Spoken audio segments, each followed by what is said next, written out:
Lideramos el camino de la opinión pública y buscamos que la cultura del debate alcance consensos y soluciones a los problemas de nuestro país.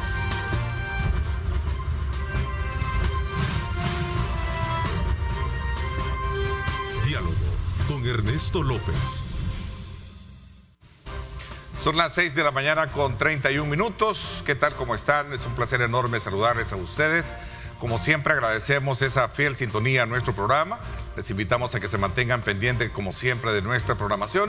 Estamos llevándoles a ustedes, como siempre, el quehacer de la noticia, no solo en nuestro país, sino también lo que ocurre en el mundo. Así es que desde ya, bienvenidos a una semana más. Coloque a Dios en el centro de sus actividades para que sus metas y sus proyectos puedan cumplirse.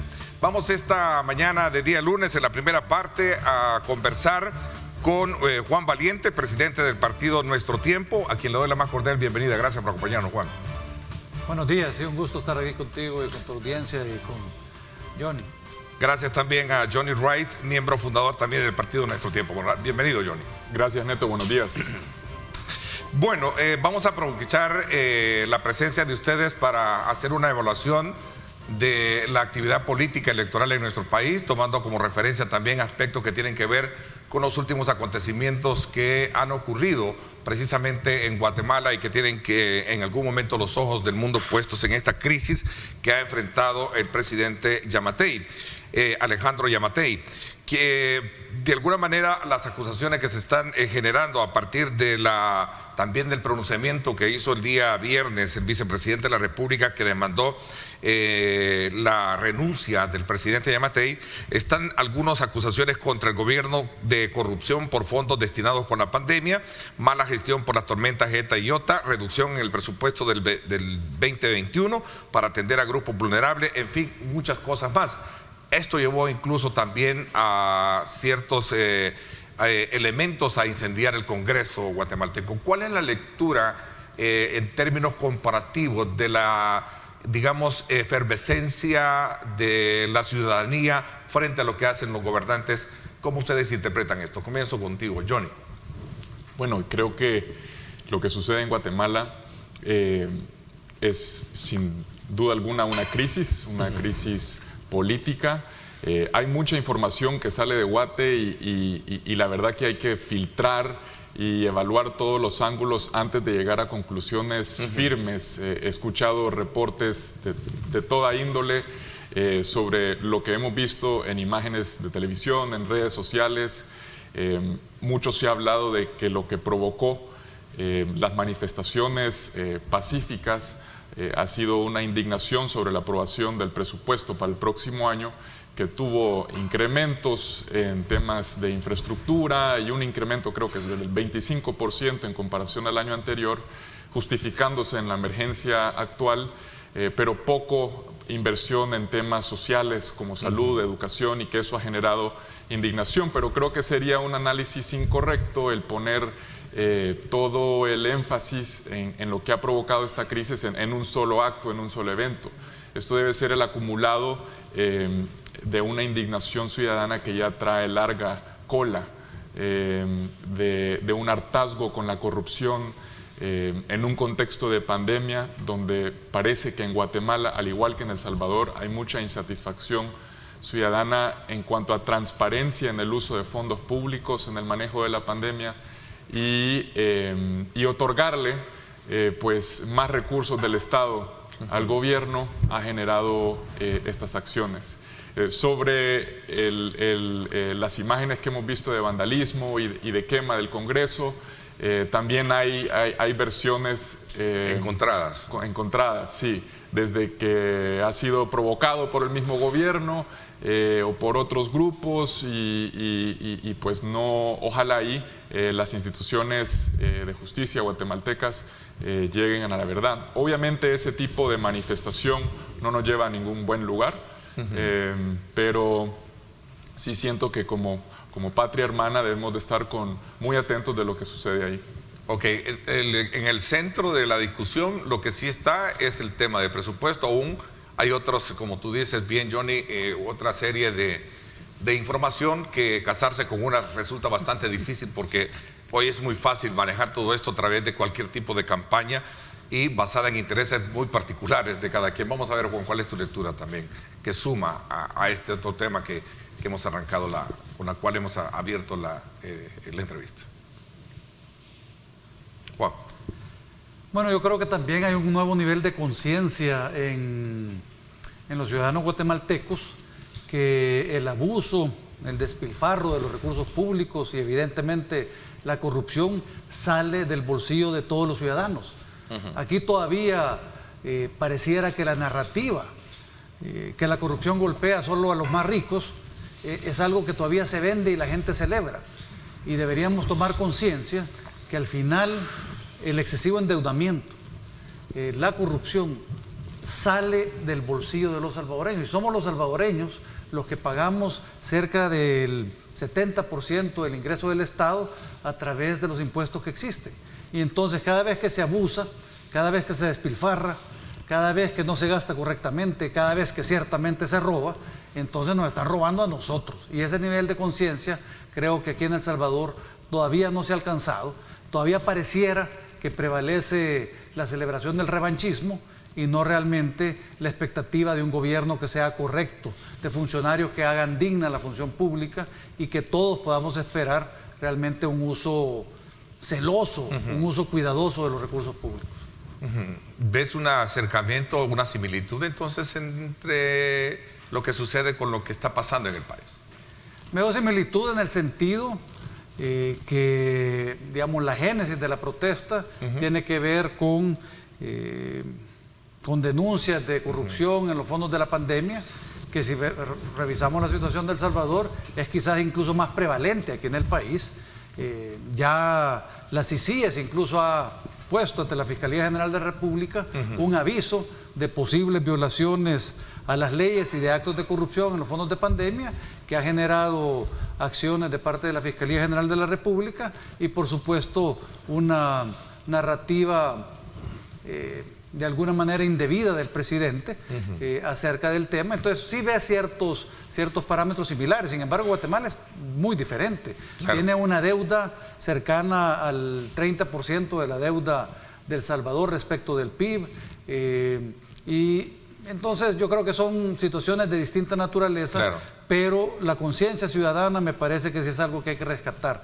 En El Salvador necesitamos elevar el nivel de participación ciudadana y en el nivel de conciencia de los ciudadanos, que de nuestra participación, no necesariamente en hechos violentos, sino a través de la política nacional, podemos recuperar la política para lograr que sirva a los intereses de todos los ciudadanos. Johnny, hilvanando un poco los acontecimientos de Guatemala con nuestro país, recientemente ustedes lanzaron una campaña en la que motivaban precisamente y elevaban la conciencia de quienes están bajo la figura del troller, aquel que manipula información, se esconde en las redes sociales, que de alguna manera sea mucho más preciso en su papel de actuación en casos de denuncia pública, ¿no? ¿Cómo de alguna manera podríamos ver el resultado que ha tenido esta campaña y los objetivos que buscaban comunicacionales con la misma? Sí, bueno, a muchos les podría haber parecido un poco raro y extraño que partiéramos o arrancáramos nuestro mensaje cercano a una campaña política hablando de los troles, hablando de aquellas personas que desde el anonimato, detrás de una computadora, atacan, insultan y lo hacen consistentemente y con una frecuencia sin cesar. Sí, como decías tú, Neto, es en parte una denuncia, pero también queremos redirigir el enfoque y la atención de ese ataque en que no nos ataquemos entre nosotros mismos, los ciudadanos, las personas que queremos un mejor El Salvador, y que realmente ataquemos los problemas del país. Para tener un diálogo es difícil hacerlo desde el ataque, viéndonos como enemigos permanentes. Esos esquemas son los esquemas del pasado. Hay quienes le llaman polarización. Nuestro país es un país violento, eso ya lo hemos reconocido hasta la saciedad, pero también el discurso político es violento. Y frente a un troll, uno tiene varias acciones. Uno puede ignorarlo, puede ignorar el ataque, responder, y se puede inclusive meter en problemas entrando en un debate, porque generalmente lo que quieren es distraer de lo importante. Y en nuestro tiempo hemos insistido en la transparencia, hemos insistido en la defensa de la democracia, de la institucionalidad, de la lucha contra la corrupción, de la defensa de los derechos humanos y de las libertades. Y ese trabajo, importantísimo, es poco conveniente para muchos que están en el poder, y pues tienen su ejército de troles que ahí están haciendo su trabajo día a día, y eso distrae. Entonces, para nosotros era importante como dar un golpe a la mesa y como te digo, reenfocarnos en que ese ataque no sea entre nosotros mismos, sino que ataquemos los problemas que tiene El Salvador y que todos los conocemos, y que de hecho la pandemia ha venido a magnificar de alguna forma. Los problemas de institucionalidad, los problemas de corrupción, los problemas de un sistema de salud público completamente quebrado, el sistema de educación salvadoreño, y cómo tantos niños y niñas se quedan sin oportunidad de una educación de calidad. Entonces, en ese contexto, queremos reenfocarnos en hablar y atacar los problemas del país y salirnos de ese ambiente tóxico de odio que tanto promueven las cuentas anónimas conocidas como troles. A ver, entrando en la materia, ¿cómo nuestro tiempo examina el clima político electoral del país, tomando en consideración varios aspectos que tienen que ver con toda esta crisis institucional de entendimiento que ha existido? Juan y Johnny, tienen la palabra ambos. Bueno, realmente el proceso electoral que va a iniciar a finales de año ciertamente ha enturbiado la política nacional. Ahorita vemos miembros en el Ejecutivo mucho más interesados en la campaña electoral, mucho más interesados en usar los recursos del Estado para promoverse, para posicionarse, que en realmente resolver los problemas del país. Y en muchas ocasiones incluso abusando de las mismas leyes. Ahorita tenemos un debate relevante con el proceso de inscripción de candidatos, cuando en las propuestas del partido Nuevas Ideas, por ejemplo en el caso de Santa Ana, hay personas que, violando la ley de transfugismo, quieren inscribirse como candidatas a la Asamblea Legislativa. Y evidentemente, si yo busco violar la ley y después la institucionalidad del Estado me impide un proceso, no es realmente acoso, no es realmente ataque, no es realmente, sino que simplemente es el cumplimiento de las leyes. Entonces yo creo que todos deberíamos estar más preocupados de cumplir adecuadamente las leyes y de dentro del marco jurídico hacer nuestra actividad política. Nosotros en nuestro tiempo hemos decidido iniciar un proceso de comunicación con los ciudadanos desde ya. Somos un partido relativamente desconocido y entonces necesitamos tener un poco más de tiempo para decirle a los ciudadanos lo que somos, lo que queremos hacer, por qué para nosotros la coherencia es tan importante, y así construir, digamos, una posibilidad para que el partido tenga incidencia a través de la función pública. Ahora, y de alguna manera hemos escuchado voces de funcionarios, incluyendo el mismo presidente de la República, ya estar hablando de casi un fraude, ¿no? De instar a la población a estar atentos. Ahí está precisamente parte de uno de sus tweets, donde dice: alerta, intentan fraude electoral en Usulután por parte de la JEP, que es un caso que ha llamado mucho la atención y ha generado un debate, especialmente por la detención de uno de sus miembros. Esto está pasando en el país, ¿verdad? ¿Y qué impacto esto tiene a pocos días de arrancar oficialmente la campaña, si lo queremos ver así, John? Bueno, sabemos desde hace ratos que las instituciones del Estado, de nuestro país, y el mismo Tribunal Supremo Electoral sufren de varios...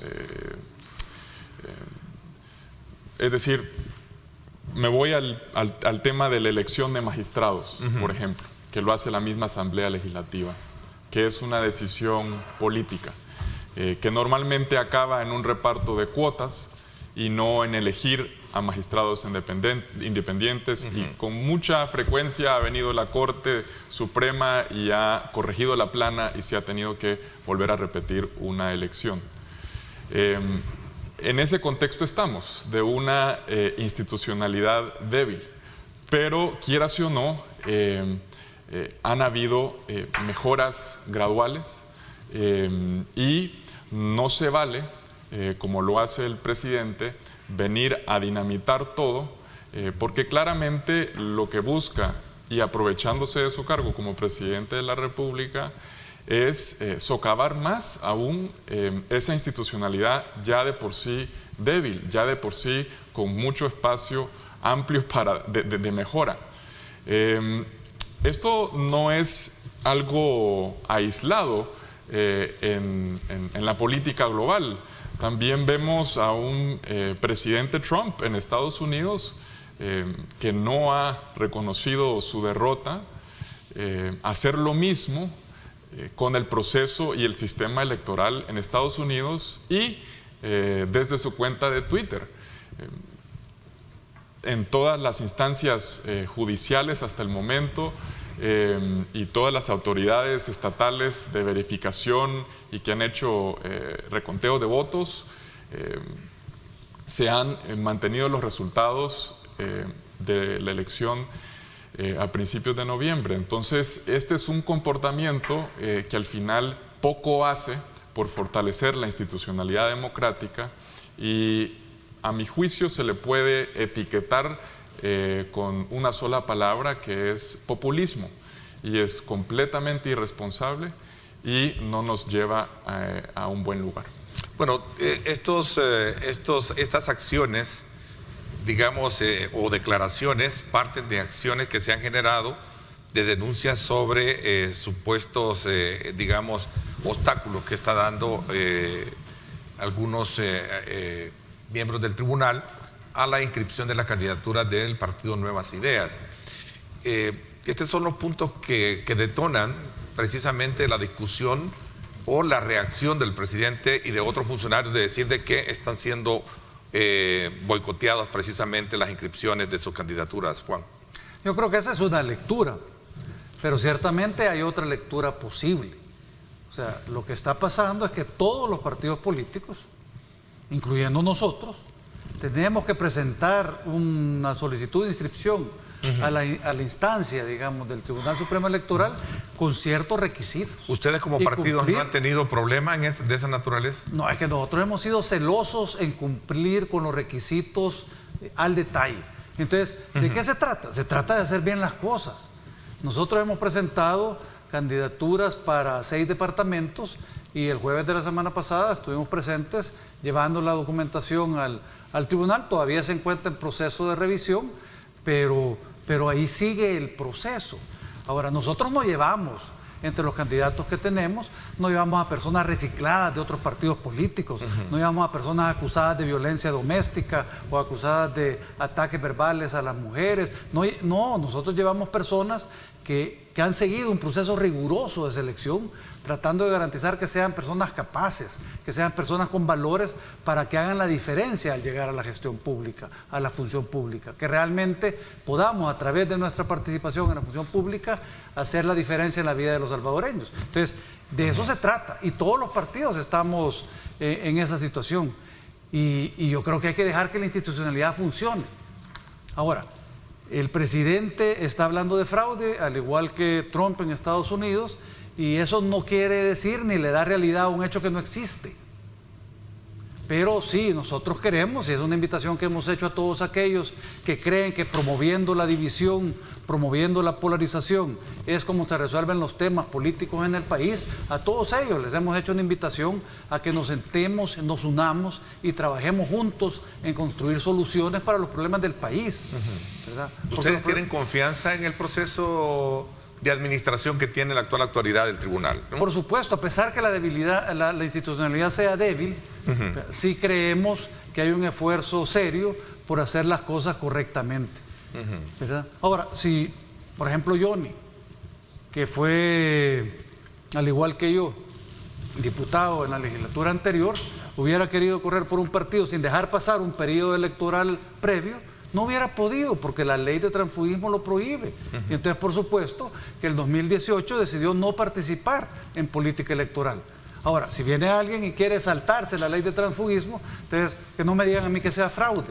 O sea, un poco como que el niño llorón y la maestra que lo pellizca o la mamá que lo pellizca. Eso está sucediendo, ¿verdad? O sea, como que no realmente hay una situación que justifica, por lo menos de momento, esos mensajes alarmistas que pueden provocar un estallido social, pero que al final, más que explicar la situación que está pasando, lo que busca es precisamente promover ese descontento social y creer que a través del descontento y la promoción de la división y la promoción del odio, nosotros vamos a salir adelante y vamos a unirnos. Nosotros creemos que no.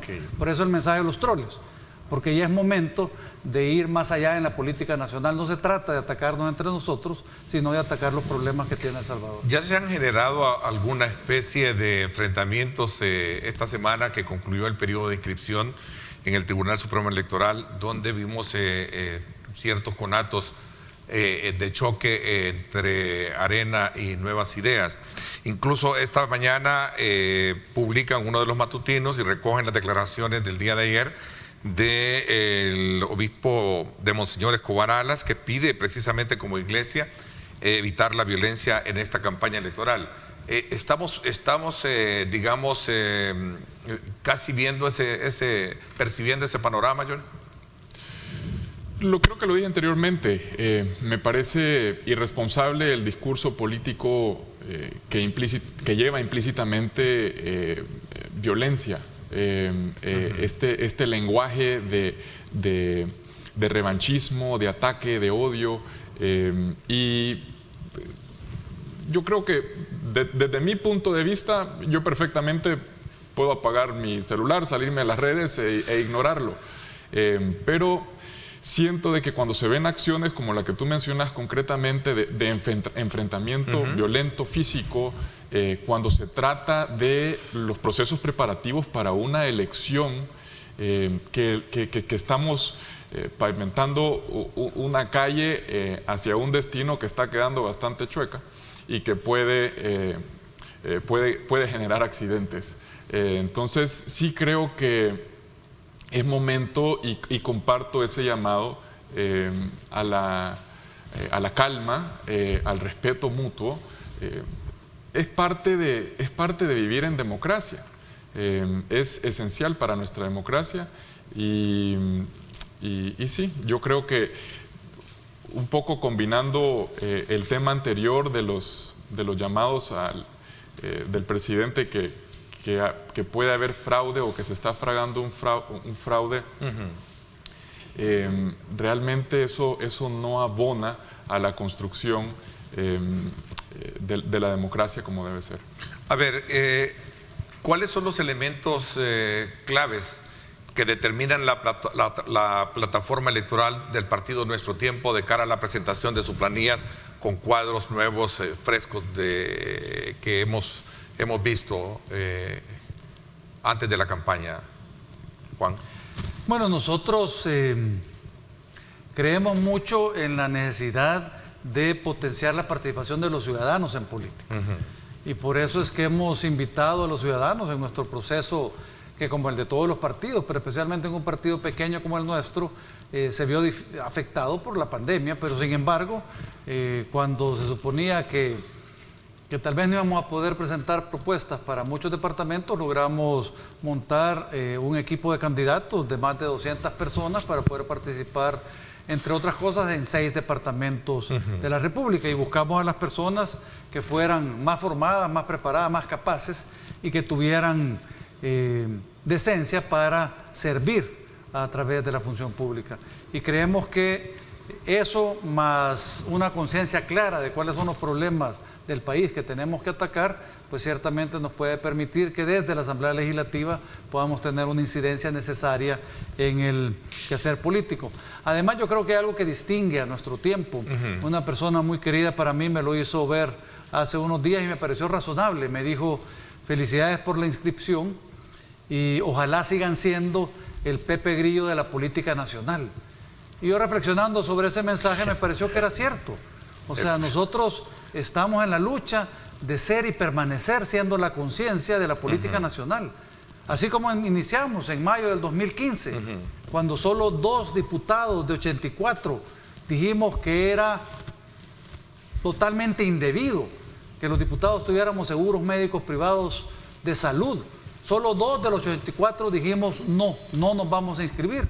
Y esos 2 diputados son los que estamos aquí sentados. Johnny y yo dijimos no. ¿Por qué? Porque tenemos conciencia de lo importante de ser coherentes. No se trata únicamente de dar un discurso, sino que se trata de vivir la política de una manera diferente, de forma que los ciudadanos vuelvan a tener confianza en la política como el mejor mecanismo, tal como lo dijo en su momento el Papa Francisco, para servir a los demás. He visto y recojo del discurso de ustedes abogar y plantear la necesidad de combatir la corrupción en el país. De hecho, presentaron cierta propuesta recientemente, Johnny.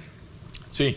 Porque ve en el tema de la corrupción, digamos, la piedra angular de lo que está pasando en el país. Hablar de propuestas concretas sería adelantarme en el tema del calendario electoral, pero sí hubo una acción hace unas semanas de presentar una propuesta de sistema anticorrupción, y más allá de esa acción o previo a esa acción han habido otras acciones por parte de liderazgos de nuestro partido que han ido a las instituciones del Estado, al Tribunal de Ética Gubernamental, al Instituto de Acceso a la Información Pública. Previo a agosto y posterior a agosto, sabemos que en agosto del 2020 hubo un cambio al reglamento del Instituto del Acceso a Información Pública que permite extender los periodos para obtener importante, valga la redundancia, información pública en un plazo razonable, porque la presidencia se ha dedicado a entorpecer esos procesos, porque vemos que desde investigaciones de periodistas que han tratado de obtener información sobre el manejo de fondos durante la pandemia en el Ministerio de Agricultura, en el Ministerio de Salud, y que de repente pues declaran esa información reservada por 2 años, mientras tanto nos quedamos sin conocer esa invaluable información, y nos hace cuestionar esa motivación de querer ocultar algo que es esencialmente de importancia que lo conozcamos todos. Entonces, indudablemente, si ves todas esas acciones que hemos tomado, el combate contra la corrupción es una prioridad. Y desde la Asamblea hay mucho que se puede hacer. Hay muchas leyes que requieren reforma, como la ley de la función pública, la ley de probidad, etcétera. Y hay un trabajo y una deuda histórica con muchas leyes que tienen que ver con fortalecer el Estado de Derecho e ir erradicando la corrupción en nuestro país. Así que, sin duda alguna, es una prioridad. Y ya en su debido momento, parece que la campaña arranca el 28 de diciembre a la medianoche, irán conociendo nuestras propuestas en firme cuando ya lo permita la ley electoral. Sí, no, y de hecho me permití tocar ese tema porque fue pública la presentación de ese informe, ¿no? Y concurrente a eso, en el país se han generado acciones en las que la Fiscalía la hemos visto allanar varios ministerios, ¿verdad?, provocados por informes de la CICIE. ¿Qué piensan entonces ustedes al respecto? Voy a hacer una pausa comercial. Cuando regresemos vamos a tocar estos temas y precisamente hablar de todo ese trabajo territorial que de cara a la oficialización que tiene la campaña, pues va a tener el partido en nuestro tiempo. Vamos a la pausa y regresamos.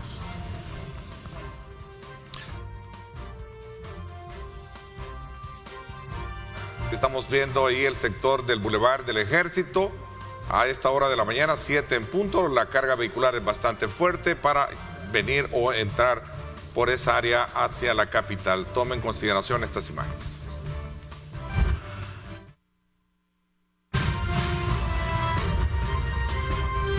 Diálogo con Ernesto López. Estás viendo Diálogo con Ernesto López.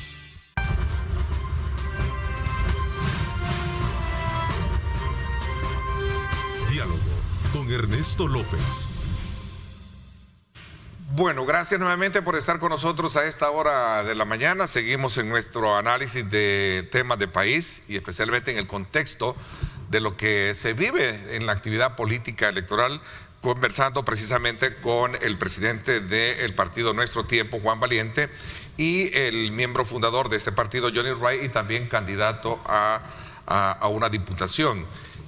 Decía de que recientemente ustedes hicieron la presentación de un informe o una propuesta que busque de alguna manera cerrarle los portillos al tema de la corrupción.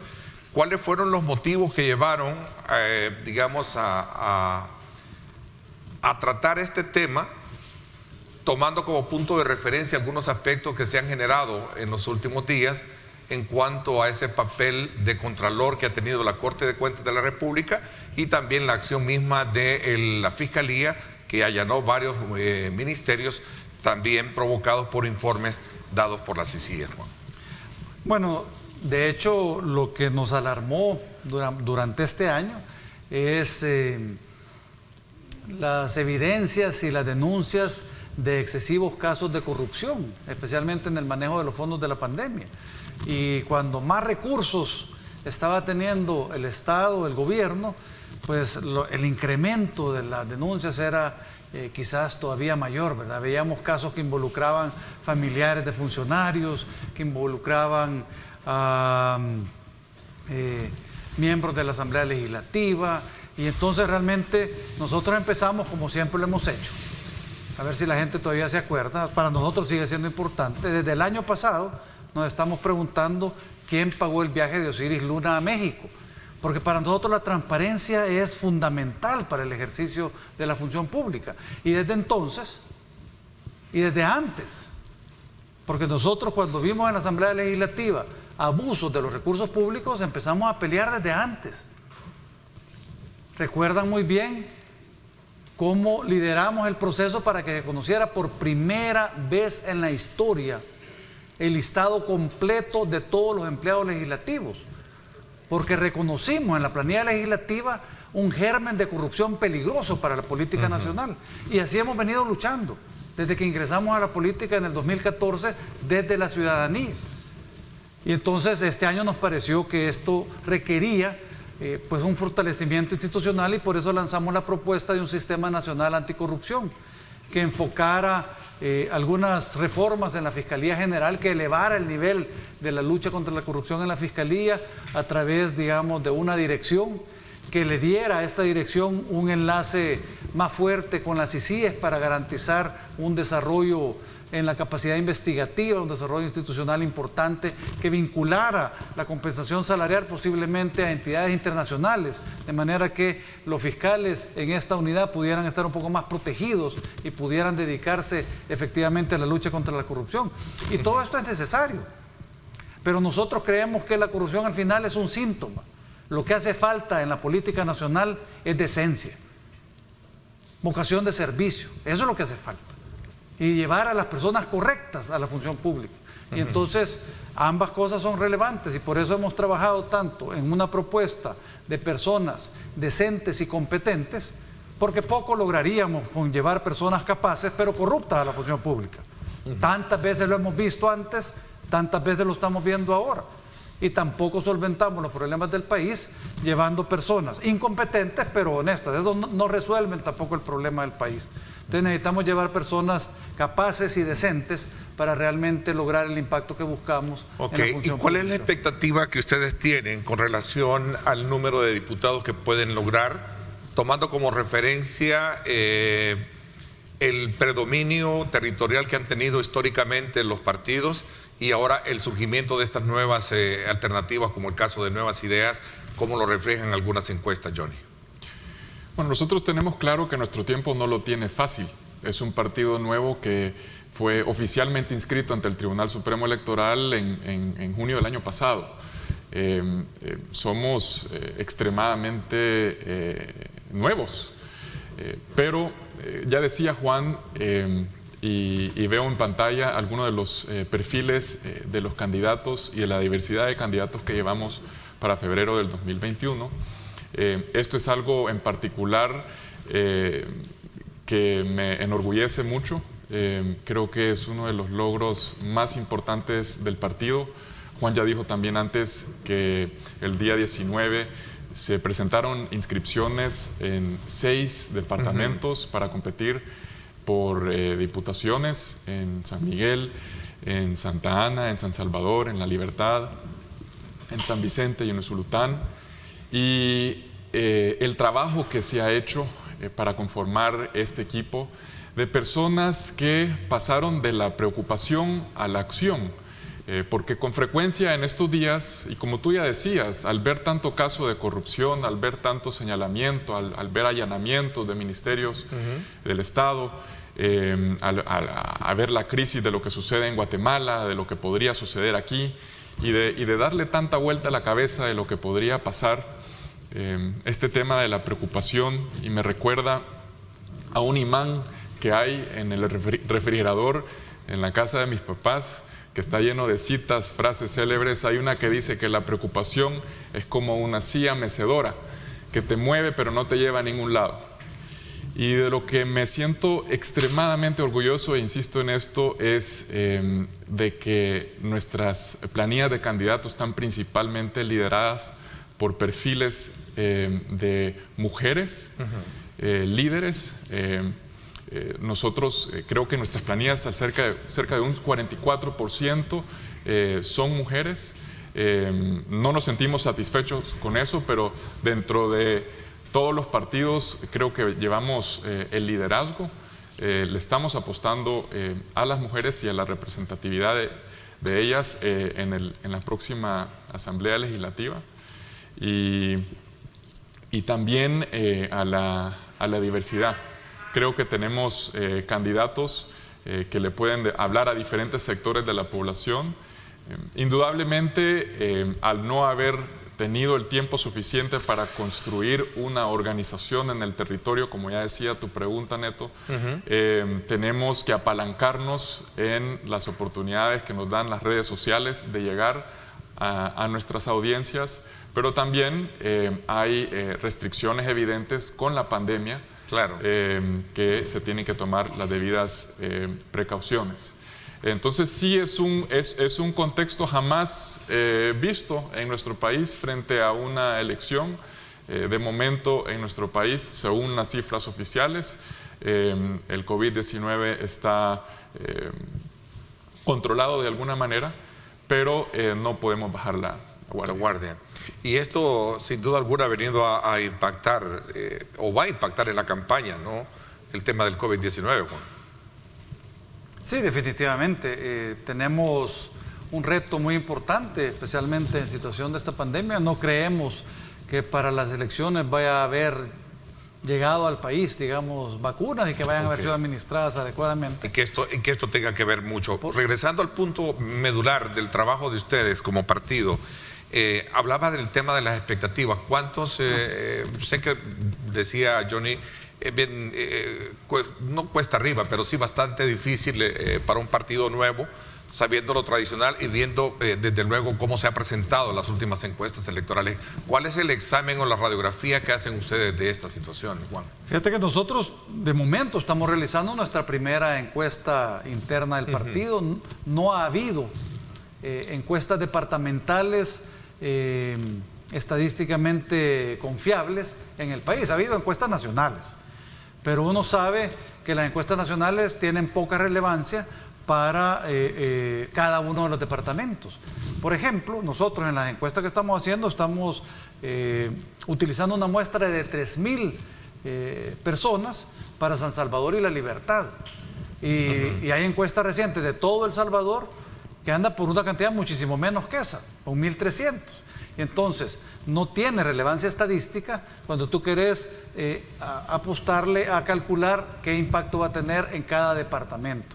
Nosotros, la única encuesta que de momento hemos conocido, pero no es nuestra, es una encuesta que nos daba entre 6 y 7 diputados, que yo creo que es la base que tiene nuestro tiempo. Sin embargo, yo creo que dependiendo de los ciudadanos, y del voto de los ciudadanos y de la conciencia que los ciudadanos tomen sobre qué es relevante el 28 de febrero en términos de proteger la democracia, de llevar personas decentes y capaces a la función pública, podríamos aspirar incluso mucho más.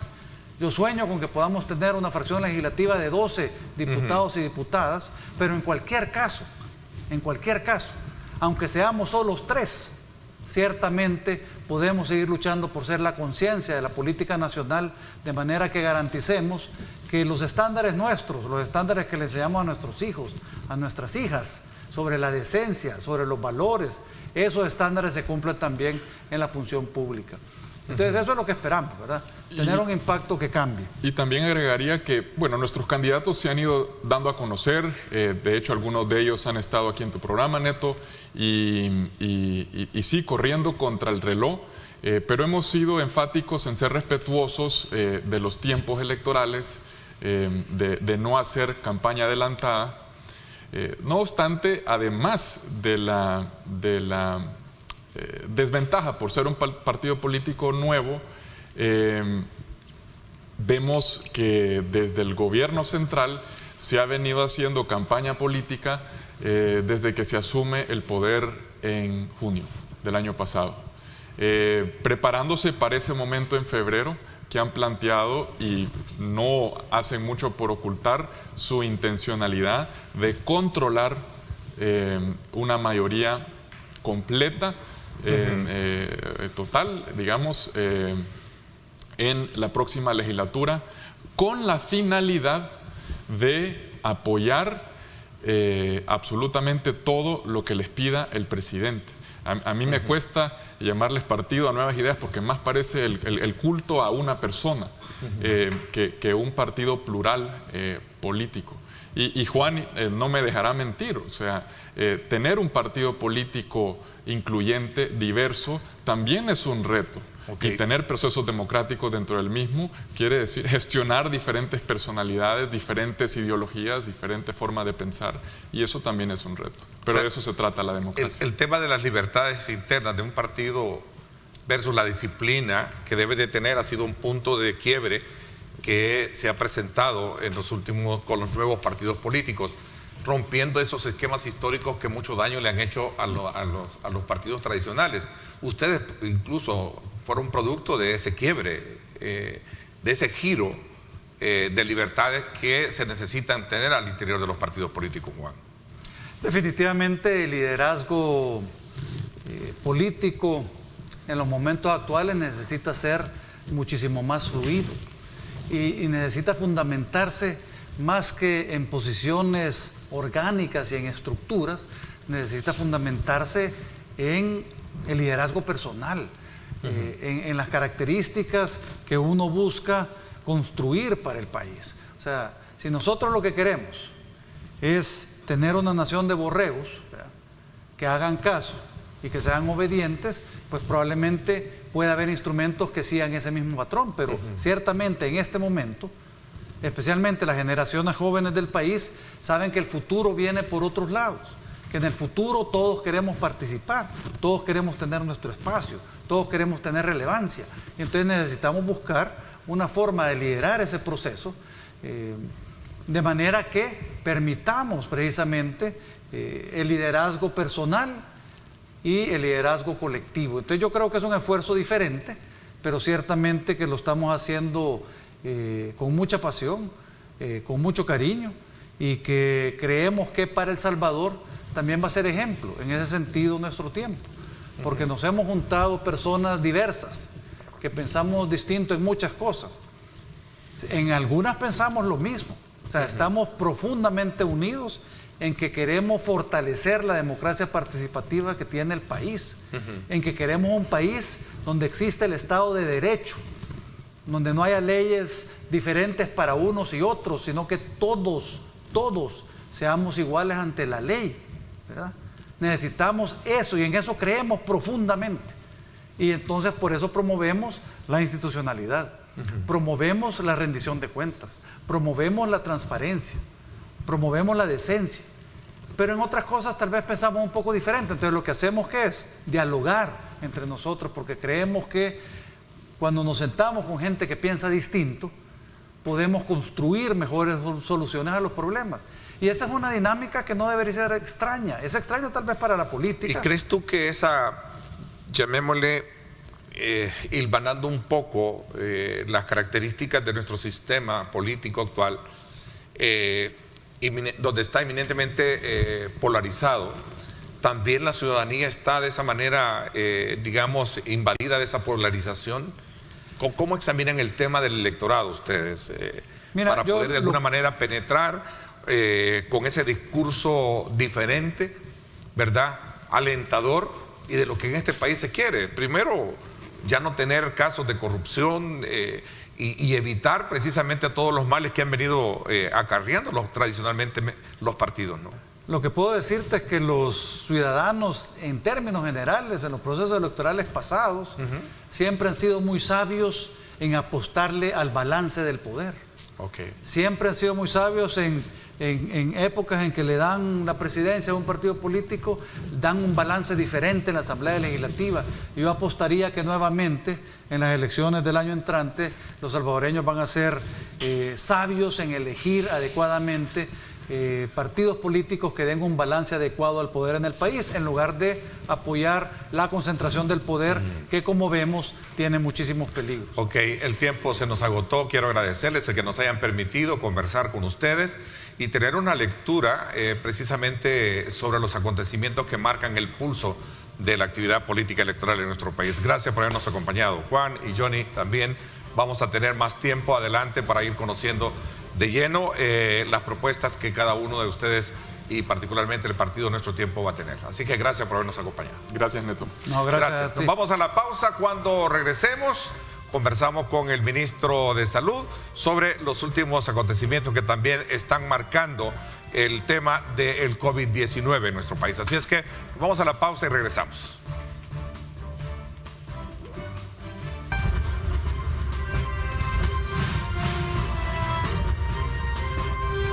Diálogo con Ernesto López. Estás viendo Diálogo con Ernesto López.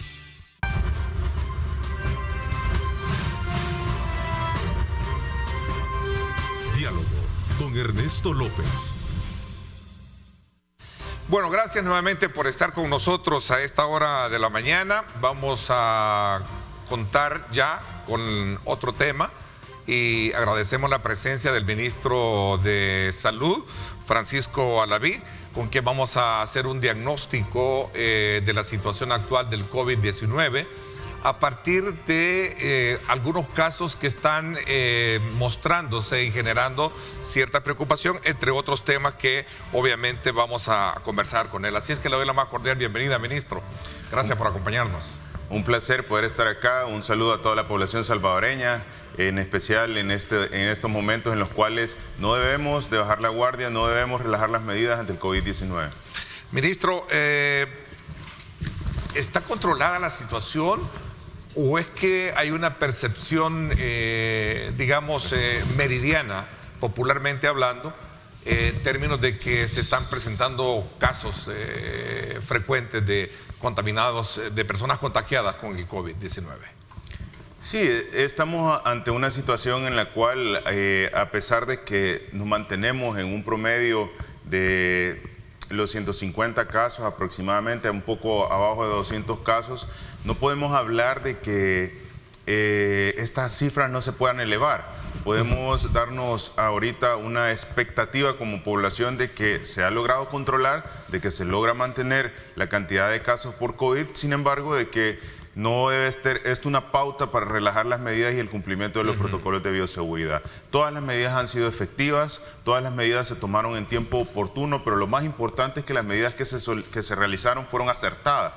Con lo cual, la situación de esta pandemia en nuestro territorio se encuentra relativamente estable, se encuentra con una cantidad de casos que el sistema de salud tiene la capacidad y el respaldo para poder dar atención y sobre todo para poder garantizarle a la población salvadoreña que va a salvaguardar la vida ante esta enfermedad y esta crisis sanitaria. Ahora, esto no debe ser una medida para que nosotros, precisamente en esta época del año, bajemos la guardia, relajemos las medidas, asistamos a sitios donde se den aglomeraciones de personas y por supuesto donde no se cumpla ningún protocolo de bioseguridad, porque estas son las causas que posteriormente pueden incrementar la cantidad de casos, la transmisión de persona a persona y por supuesto llevar al país a una situación muy parecida a lo que está experimentando otras partes del mundo, como es el caso de países en Europa, Estados Unidos, Brasil, México, que son países en los cuales de alguna manera se logró controlar, disminuyeron la cantidad de casos y ahora se encuentran nuevamente con casos elevados. Hemos llegado a la fecha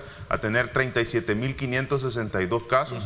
Somos el país en la región con la menor cantidad de casos, tenemos una letalidad un poco menor al 2.8%, tenemos casi 30 casos por 100.000 habitantes, lo cual nos pone una posición bastante favorable. A la fecha llevamos desgraciadamente 1.081 vidas de salvadoreños perdidos ante esta enfermedad que ha generado tantas complicaciones y letalidades a nivel mundial, pero en el país pues de alguna manera todas las medidas han logrado mantener baja esta tendencia. También somos el país, digamos, de la región que siempre ha tenido un concepto claro en el manejo de esta pandemia desde que se decide implementar una de las estrategias, como fue el caso de la implementación de las PCR. Quiero recordar que en febrero fuimos el primer país que mandó un recurso a México a especializarse para las corridas de PCR, con lo cual fuimos de la región centroamericana quizás de los primeros países en tener el examen de PCR. Y a la fecha nos mantenemos con cerca de 530.000 pruebas realizadas solo PCR, con lo cual le damos esa pues tranquilidad a la población salvadoreña que el examen que se realiza es lo que se considera pues el estándar en este caso para el diagnóstico de la enfermedad de coronavirus. Hemos visto cómo de alguna manera también hemos tenido pacientes en estados críticos, en estados bastante graves, en estados moderados, que de alguna manera van saliendo adelante y a la fecha pues hemos recuperado 34.297 salvadoreños ante esta enfermedad, lo cual representa 34.297 familias nuevamente reunidas. Los casos moderados son atendidos de manera ambulatoria, creo que ese es el término, en casas, en domicilio. Depende de varias situaciones. Una de ellas es que el paciente no tenga otra comorbilidad, ¿verdad? Otra de las intervenciones que pues es necesario identificar para un manejo ambulatorio es que no sea dependiente del paciente de oxígeno. Hay pacientes que pueden llegar a estar pues con la necesidad de algún tipo de oxígeno suplementario y que no tengan ninguna otra sintomatología, con lo cual podría considerarse un paciente que está grave o un paciente moderado, dependiendo de las características, o pacientes que quizás no requieran tanta intervención médica, pero que se encuentran ante una situación que podría predisponer a una complicación por el COVID y necesita una evaluación médica en un segundo o tercer nivel de atención. Ahora, todos estos pacientes se están manejando en el Hospital El Salvador, el cual ya tiene dentro de sus instalaciones las diferentes áreas para poder manejar la cantidad de pacientes ante esta enfermedad, pero sobre todo la estratificación en unidades de cuidados intensivos, en unidades de cuidados intermedios, en unidades de cuidados especiales, contando con todos los equipos, los insumos, los medicamentos, las cadenas y las líneas vitales, con lo cual se brinda ese oxígeno suplementario y todo lo correlacionado al manejo de una enfermedad infectocontagiosa y principalmente que tiene una característica de llegar a necesitar un oxígeno suplementario o incluso un respaldo o un soporte vital avanzado. Ahora, esta es una discusión que ha venido a generar polémica sobre la cantidad de personas que han fallecido y especialmente algunos casos de aquellos que están en primera línea, de médicos. ¿Cómo se ha manejado esta situación o a quién de alguna manera se le puede dar el crédito que es cierto cómo se manejan en el dato de las alcaldías por el número de fallecidos, etcétera, etcétera, ministro?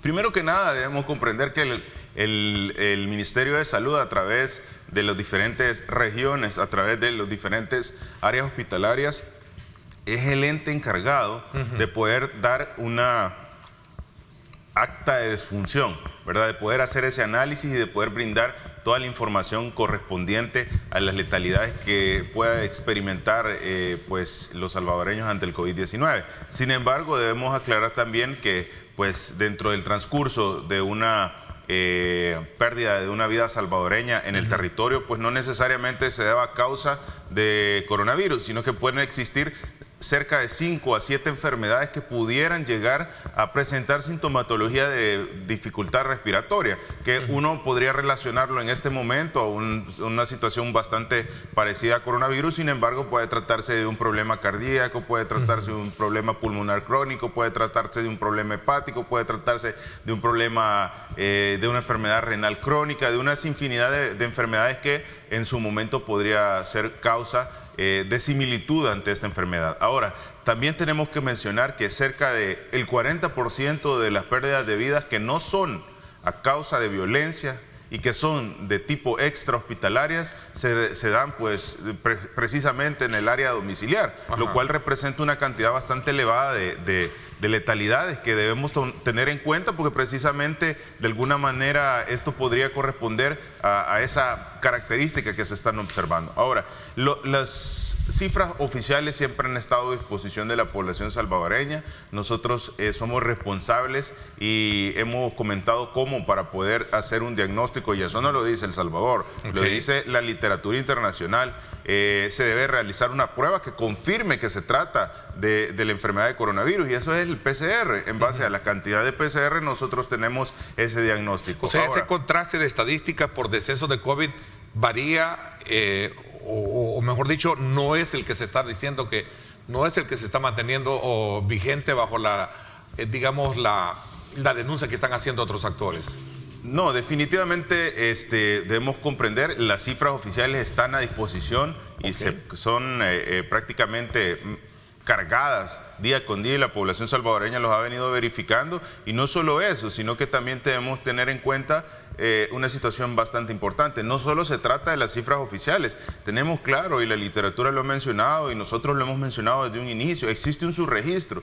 Ese subregistro son casos en los cuales de alguna manera, pues dadas las características de esta enfermedad, que presentan pacientes asintomáticos, pacientes que de alguna manera pueden estar ante el curso de la enfermedad de coronavirus y no poderse realizar ese tamizaje porque el paciente por alguna razón no consulta, o porque el paciente por alguna razón no siente una sintomatología como para pensar que podría llegarse a tratar de un COVID. Entonces esos pacientes comienzan a formar parte de ese subregistro, y ese subregistro está ampliamente discutido en diferentes países y en diferentes organizaciones, en los cuales han mencionado cómo de alguna manera pues es una parte importante, y el por qué las medidas de bioseguridad nunca se deben de relajar, porque podríamos estar a la par de un salvadoreño, de una persona que está en el desarrollo o en la latencia de este virus y prácticamente no presentar ninguna sintomatología, con lo cual nosotros podemos de alguna manera contagiarnos de esta enfermedad. Ahora, ese subregistro, en palabras breves, se trata de casos de personas con coronavirus que no han sido detectadas. ¿Por qué no han sido detectadas?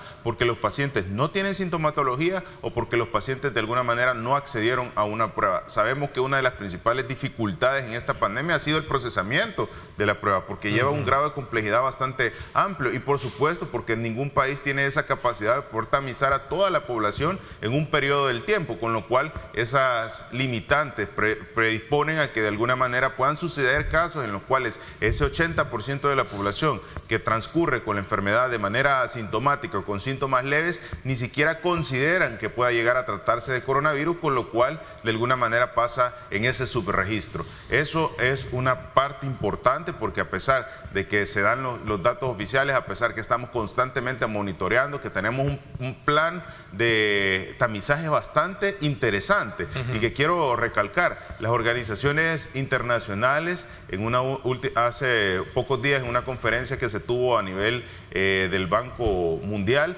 en el cual el país era un referente en el manejo de la pandemia, al igual que el Uruguay, estuvieron mencionando cómo el tamizaje fue bien importante, que en algún momento se tomara la decisión de hacer esa búsqueda activa. Y quiero recalcar esto, las organizaciones internacionales, específicamente Estados Unidos, mencionó que la característica que había sacado adelante la mayoría de países fueron los países que decidieron buscar activamente los casos, no los países que reservaron sus pruebas solo para los pacientes que presentaban sintomatología. Y El Salvador desde un inicio hizo esa búsqueda activa, esa búsqueda centinela, con lo cual definitivamente los resultados que estamos observando son favorables y en congruencia con lo que la literatura internacional está mencionando. Voy a hacer una pausa comercial. Sé que las alcaldías tienen su propia autonomía para tomar las decisiones, ministro, de suspender actividades como por ejemplo lo que se conoció últimamente, el carnaval famoso de San Miguel, por ejemplo. Hablaba el alcalde pedir el aval respectivo del Ministerio de Salud tras esa decisión de haberlo suspendido para precisamente evitar contaminación del COVID-19. ¿Cuál es la valoración que tiene usted? Y sobre todo cuando San Miguel registra, según algunas informaciones que publican algunos medios, y lo vemos ahí en pantalla, 93 casos de COVID-19 en 48 horas. Voy a la pausa y hablamos de estos y otros elementos claves.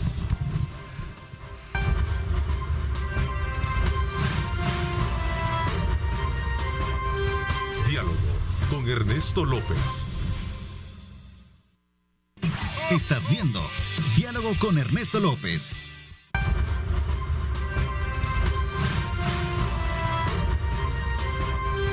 Diálogo con Ernesto López. Bueno, gracias nuevamente por estar con nosotros. Ministro, ¿es válido el haber suspendido el carnaval de San Miguel desde su punto de vista, bajo la idea de evitar más contagios en la aglomeración digamos, y perder el control de aquellos de la distancia social y otros aspectos? Yo considero que esto es prácticamente una parte evidente en el manejo de la pandemia y lo hemos venido mencionando desde el inicio. Hemos hablado cómo evitar las aglomeraciones pues limita la transmisión de persona a persona. Cada autoridad tiene pues la correspondencia de tomar las decisiones en el marco de la institucionalidad a la que representa, pero tenemos evidentemente un caso de una crisis sanitaria que hemos iniciado desde una partida que la Organización Mundial de la Salud da las recomendaciones y desde que prácticamente las principales dos recomendaciones han ido enfocadas a esto, limitar la transmisión de persona a persona. ¿Y cómo limitamos la transmisión de persona a persona? Disminuyendo la posibilidad de contacto con una persona que tiene una enfermedad respiratoria. En ese sentido, hemos visto cómo las decisiones de un confinamiento, las decisiones de un distanciamiento físico, las decisiones de precisamente ponerse en contacto con otra persona que tiene la enfermedad han sido claves para la disminución de la cantidad de casos. Acciones en las cuales se aglomeran personas, acciones en las cuales no se cumplen protocolos de bioseguridad, acciones en las cuales, si bien es cierto, son tradicionales o culturas, pueden llegar a generar ese incremento en la transmisión de persona a persona y por supuesto pueden llegar a generar en ese 20% de la población que se pone en contacto, pues una complicación a causa del COVID, por lo cual me parece de alguna manera que ha estado claro y definido desde un principio el no permitir que este tipo de acciones que generan aglomeraciones se realicen, pero sobre todo la conciencia de la población, la conciencia de que cada uno de los salvadoreños seamos un ente verificador del cumplimiento de las normativas y en este caso de los protocolos de bioseguridad. Pero entonces usted ve con buenos ojos la decisión del alcalde de San Miguel de haber suspendido este famoso carnaval. A mí me parece que está dentro del marco de las acciones que se viene realizando como parte del Ministerio de Salud, de las intervenciones y de recomendaciones que todas las organizaciones están mencionando acerca del coronavirus. Así que creo yo que los salvadoreños debemos de estar conscientes que este no es momento para asistir a aglomeraciones, pero sobre todo no es momento para el incumplimiento de los protocolos, porque sabemos que esto nos podría poner en una situación en la cual posteriormente el país se incremente la cantidad de casos y no queremos eso, pero sobre todo en una posición en la cual una persona de su núcleo familiar puede llegar a verse afectada por esta enfermedad. Sé que este es un factor aparte de de la jurisprudencia que tiene usted al frente del ministerio, pero ha causado reacciones de diversas índoles, especialmente de algún grupo de artistas que es precisamente el momento oportuno de ellos para poder ganar en su participación en el carnaval. Y has dicho de que cómo es posible que se cierre, que no se haga un carnaval cuando muchos bares, restaurantes, etcétera, están abiertos y ahí no se controla, discotecas también, y donde no se controla precisamente esta situación. ¿Cómo ve usted tanto digamos, esta polémica? Sí, quizás la mejor expresión es como estar ante una situación que hay poco margen de movimiento y sobre todo que se encuentra el sistema de salud y el Ministerio de Salud hasta cierto punto acorralado, diría yo, porque en algún momento hemos mencionado cómo es importante tomar decisiones y cómo cumplir estas decisiones disminuye la cantidad de casos y sobre todo la afectación en la población salvadoreña, pero precisamente en ese momento en el cual esta decisión se están verificando, pues no tenemos el apoyo de ciertos sectores en los cuales declaran inconstitucional una serie de intervenciones que pueden mejorar esa característica de transmisión de la enfermedad de persona a persona. Entonces nosotros definitivamente sabemos de que las discotecas, que los bares y las diferentes zonas en las cuales puede incrementarse ese convivio y esa aglomeración de personas que predispone por supuesto una transmisión de esta enfermedad, pues de alguna manera sería fantástico poder limitarla, pero también sabemos que hemos perdido ciertas facultades y se nos han negado ciertas facultades que establece el Código de Salud que nos limitan o nos permiten solo recomendar ciertas intervenciones, con lo cual se viene realizando. Y quiero aclarar esto, a pesar de que se han limitado, no quiere decir que el Ministerio de Salud no lo siga realizando.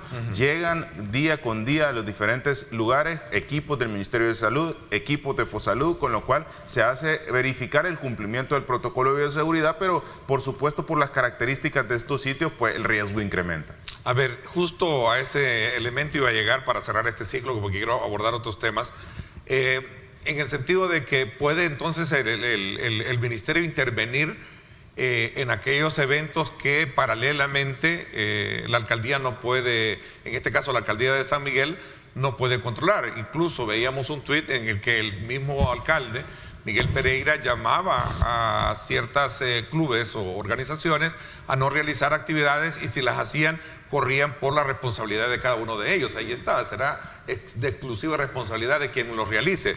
Pero en ese contexto, cuando dio declaraciones, dijo, y voy a pedirle al Ministerio de Salud para que ellos de alguna manera controlen esta situación. ¿Se puede entonces?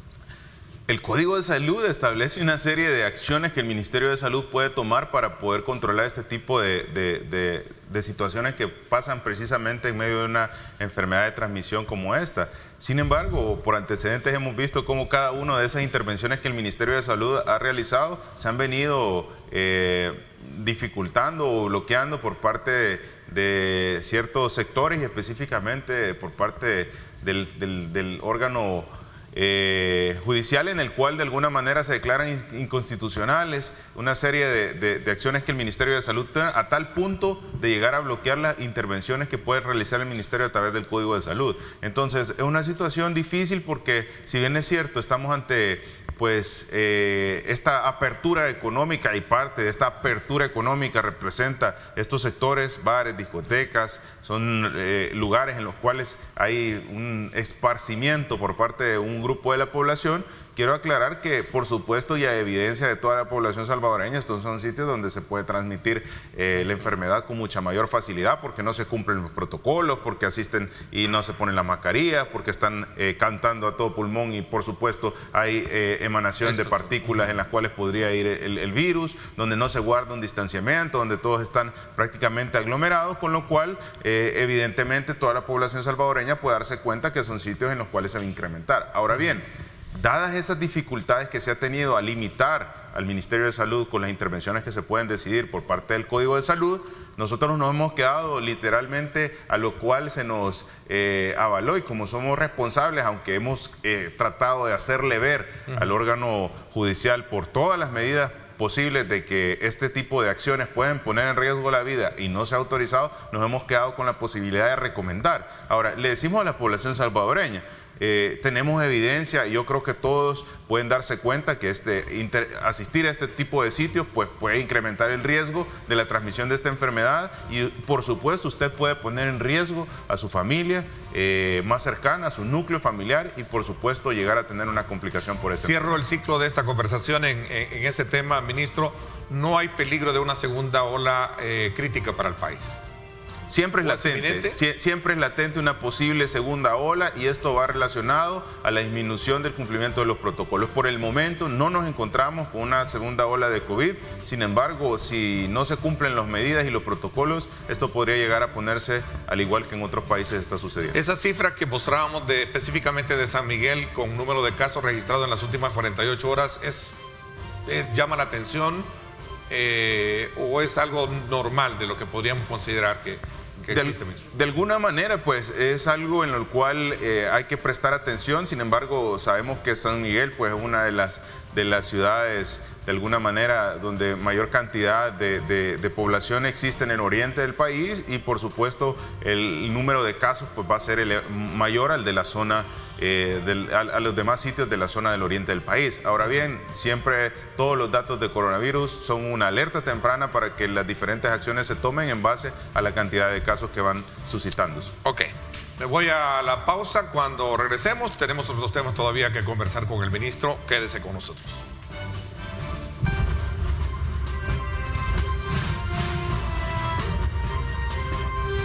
Diálogo con Ernesto López. Estás viendo Diálogo con Ernesto López.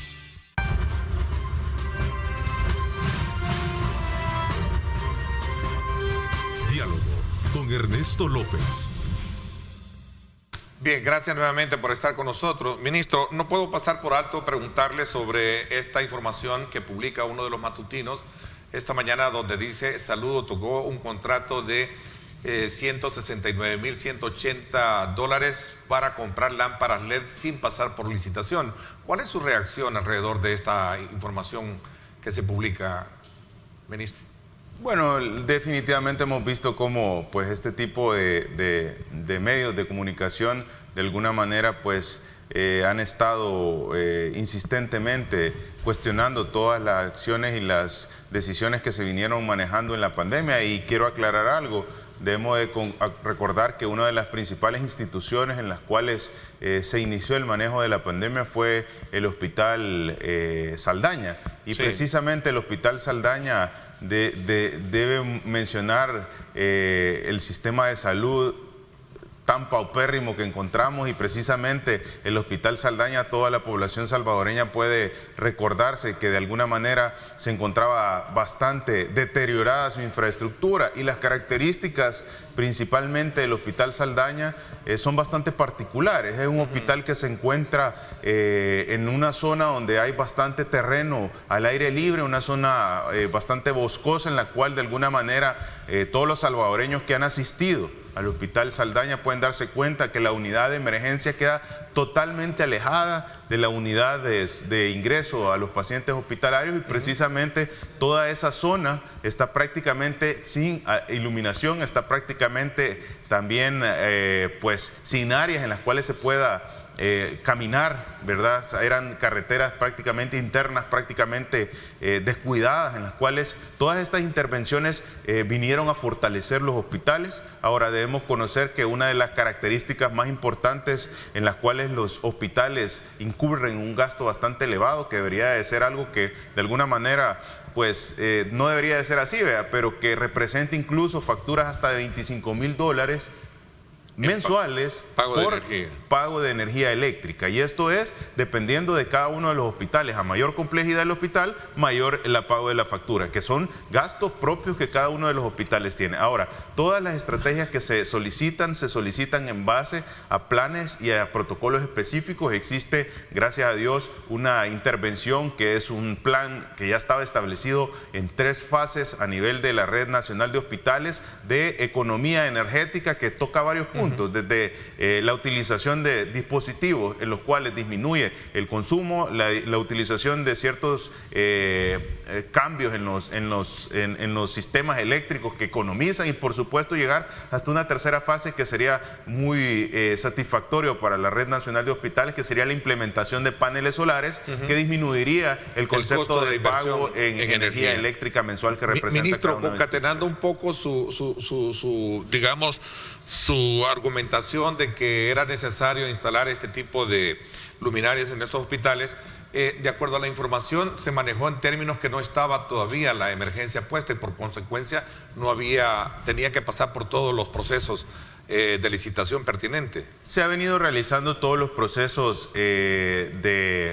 con respecto a la ley, con cada una de las etapas. Debemos mencionar que precisamente en el inicio de esta pandemia fue bastante difícil que ciertos sectores se dieran cuenta de que estábamos ante un estado de emergencia y que de alguna manera se aprobara ese estado de emergencia, y no solo que se aprobara, sino que el tiempo en el que permaneció el estado de emergencia fue tan corto y después se retiró el estado de emergencia, a pesar de que el país era de los únicos países en la región que no tiene un estado de emergencia ante una situación como la del coronavirus. Sin embargo, eso nunca ha sido un impedimento para que podamos hacer todo lo necesario para salvaguardar la vida de la población salvadoreña. Ante esa situación, uno de los hospitales, y quiero felicitar al personal del Hospital Saldaña, porque ha sido uno de los personales de salud claves que ha estado al inicio del manejo de esta pandemia, en el cual, en ese momento en el que existía un gran temor por esta enfermedad, fue un hospital en el cual encontramos el apoyo por parte del sistema de salud para toda esa población salvadoreña al atender a la cantidad de salvadoreños que se encontraban con esta enfermedad.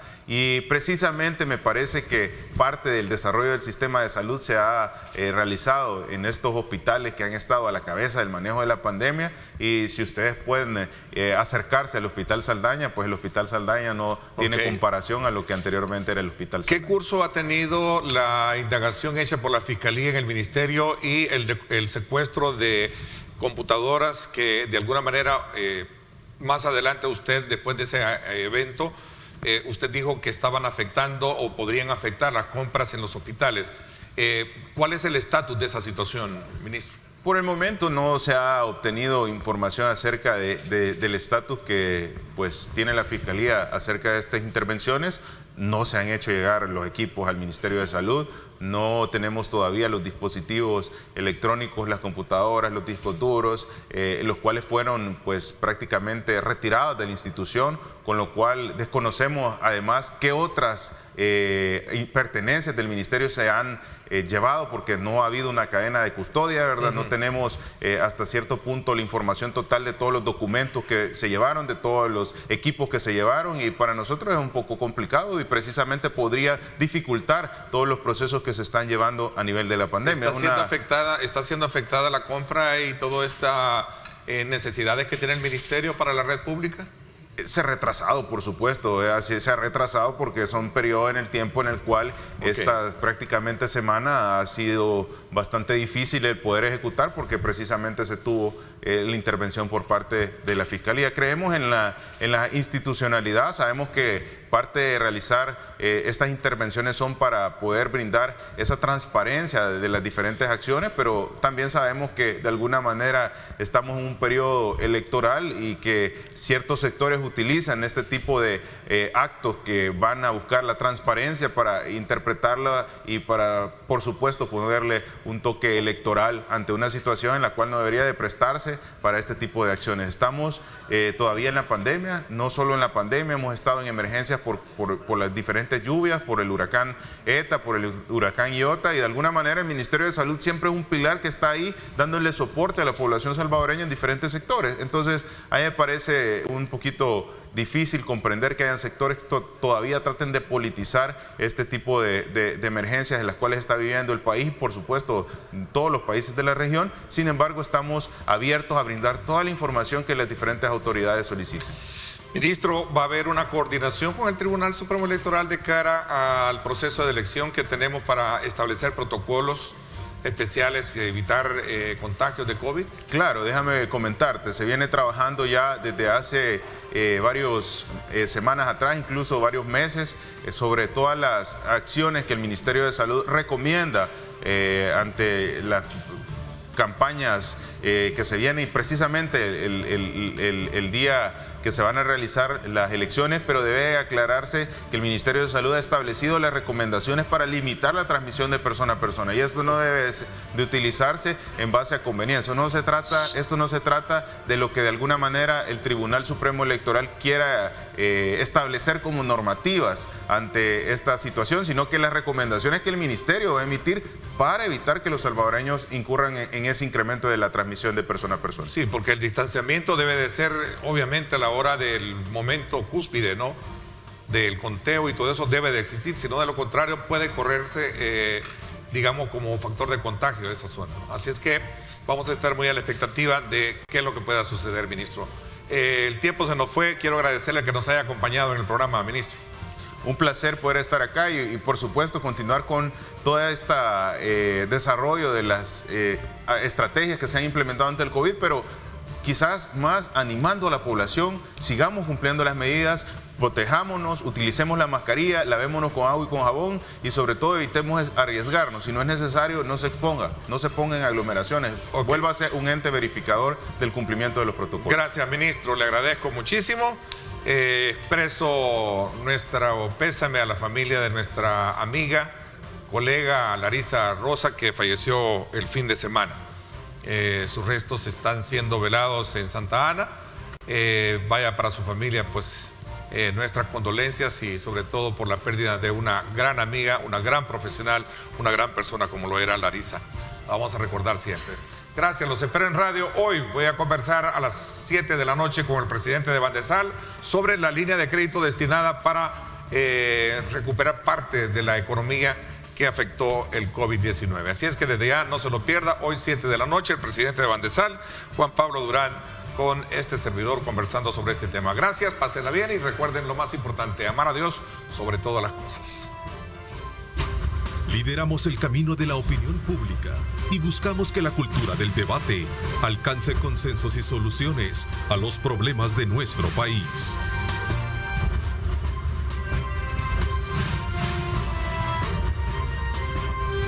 Diálogo con Ernesto López.